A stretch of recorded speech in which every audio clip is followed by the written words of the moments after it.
মায়ের ফুসফুস ক্যান্সারের চিকিৎসা করাতে ঢাকায় এসে মোহাম্মদপুর থেকে ১১ বছরের এক কিশোরী নিখোঁজ হয়েছে।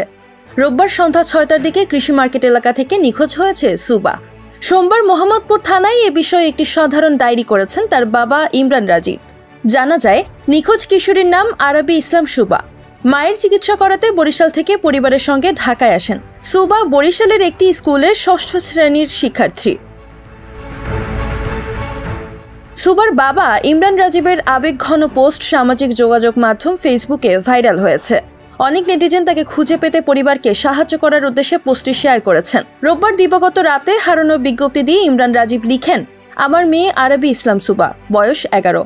রোববার সন্ধ্যা ৬টার দিকে মোহাম্মদপুর প্রিন্স বাজার কৃষি মার্কেট সংলগ্ন ৩ রাস্তার মোড় থেকে হারিয়ে যায়। পরনে ছিল সাদা ড্রেস। কোনো সহৃদয়বান ব্যক্তি ring road, Taj Mahal road, Salimullah রোডের আশেপাশে তাকে দেখে থাকলে অবশ্যই 01712985858 নম্বরে কল করার অনুরোধ করেন ইমরান রাজীব। মারিয়া মায়া, নবীন নিউজ, ঢাকা।